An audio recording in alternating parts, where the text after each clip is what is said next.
Welcome to Building Programs, Building Brains, Developing a STEM-Empowered Program. This course is specifically designed for program directors and administrators who are in a leadership role and want to empower their staff and programs to deliver STEM-rich programming to children.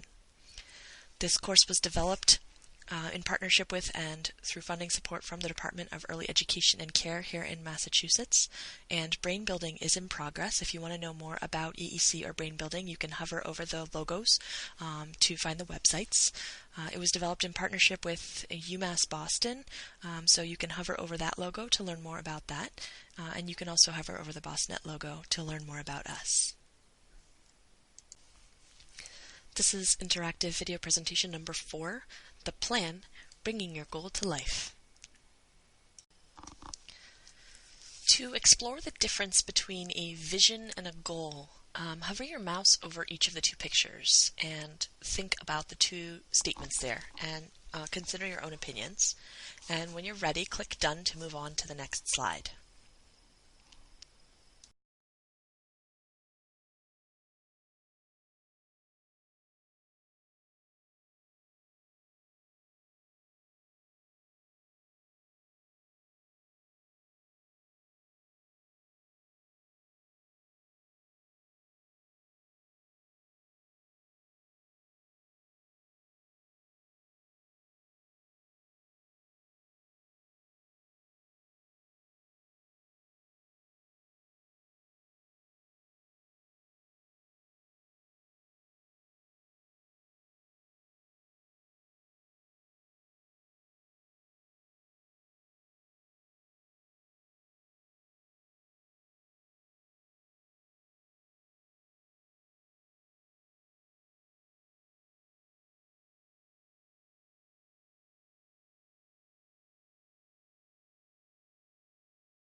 The vision is important because you draw your inspiration from your vision.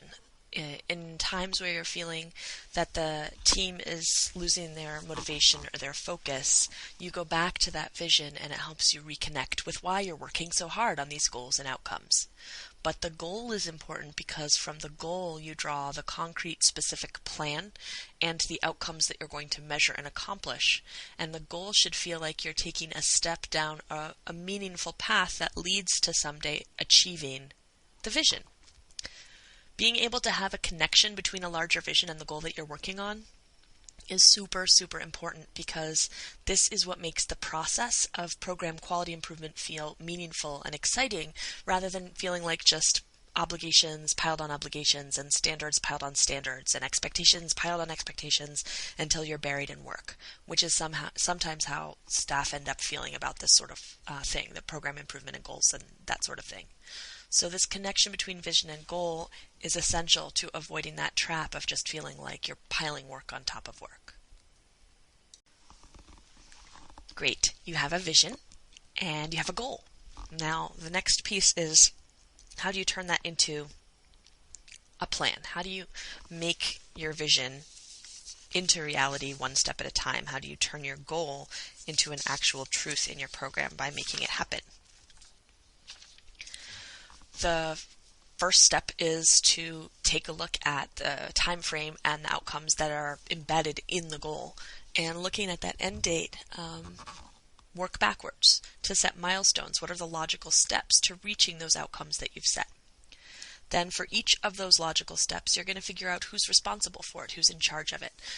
And trying to make sure that different people have ownership of different steps is not only going to build investment in your plan, but it's also going to signal to your team that you want everybody to take a part of the work and everyone to feel like that workload is shared. So do not exclude yourself from that process, but also do not put all of the responsibility at your own feet. Make sure that everybody has partial ownership by giving different milestones or different goals to different people. And then for each step, for each milestone, think about what's needed in order for that person to succeed. How much time do they need, and how are you going to offer them that time? What kinds of materials, equipment, supplies, stuff do they need in order to reach the goal? Sometimes they don't need any stuff, and sometimes they need lots of stuff if they're creating or revising learning stations, for instance. What training do they need, if any? Certainly there are a lot of different ways to get training these days. So there's the online classes and face-to-face classes, but you could also have a coach come into your program, or you could have somebody in your program who already has experience mentoring staff that have less experience. Then what kind of support are they going to need? Are they going to need an extra pair of hands, an extra pair of eyes? Are they going to need to get other staff to respond to requests that they have to turn things into them or to help them create things? And how are you going to help assure that they get the support that they need from the rest of the team? And finally, what kinds of organization or documentation strategies are they going to be putting in place? If they're, let's say, creating lesson plans is great, but do you have a central repository for them? Do you have a binder or a drawer where lesson plans go so that they can be reused from year to year? If they're working on a policy with you, do they have access to a place where all of the policies go and the proper documentation formatting that you use so that this policy looks and works like the other policies that are already in place? So make sure that you think about those pieces as you're assigning work so that people just don't feel like they're trying to accomplish their milestones in a vacuum.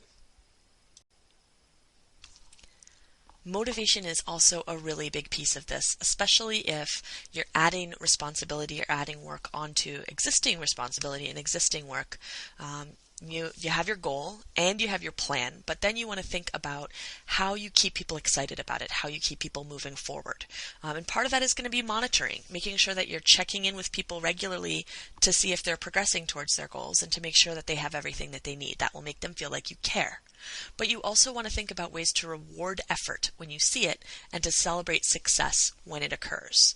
So think about what kinds of celebrations you can offer, what kinds of rewards, and that could be simple things like praise, or it can be things like a party or a gathering, or it can be more subtle things like you'll step into their classroom for 15 minutes and give them a break because they've been working so hard on something.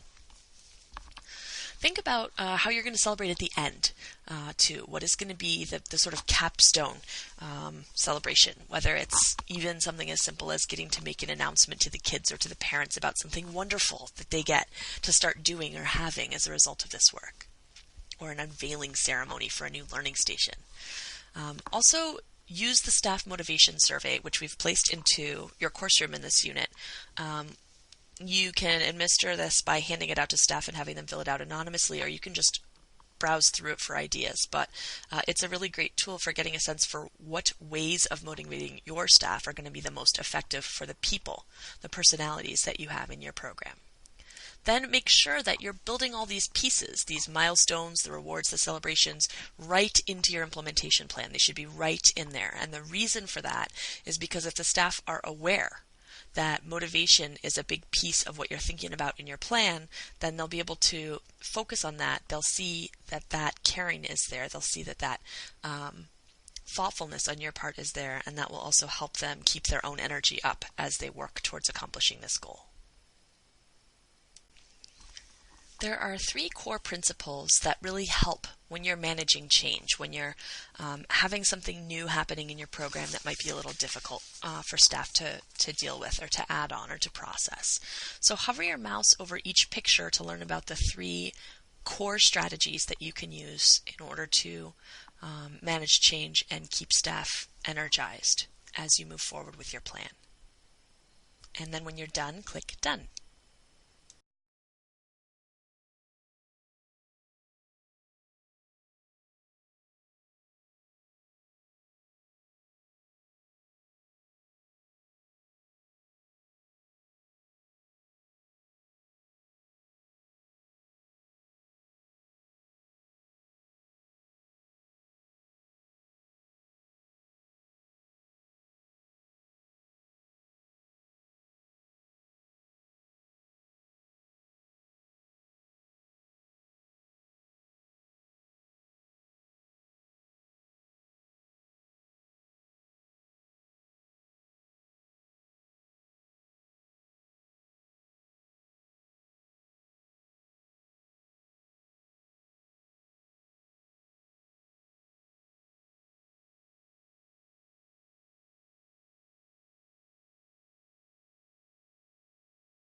Communication is also an essential element of bringing a plan to fruition.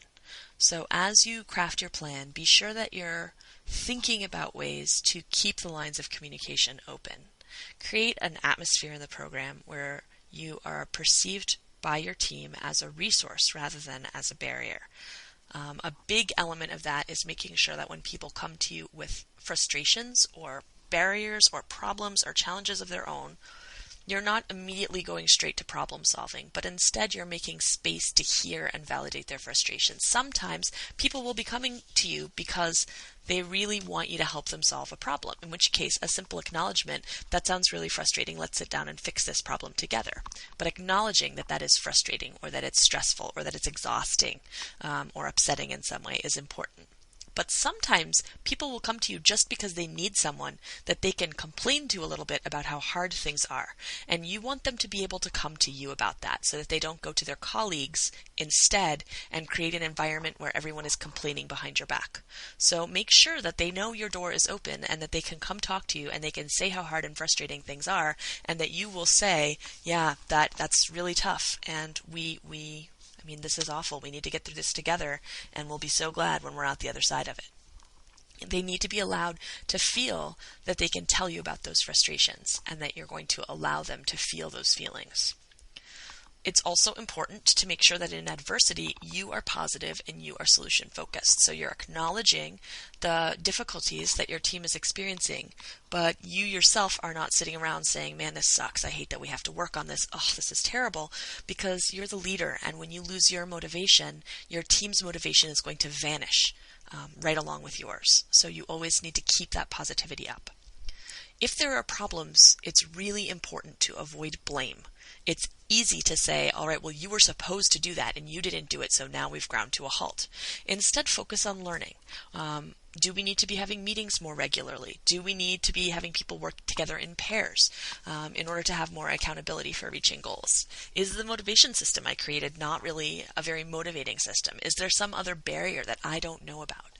Ask questions, especially open-ended questions, and encourage ideas, contributions, suggestions, so that you can keep your plan live. You can keep it active and changing so that it's going to work and help you reach your goal by your deadline and have your measurable outcomes occur.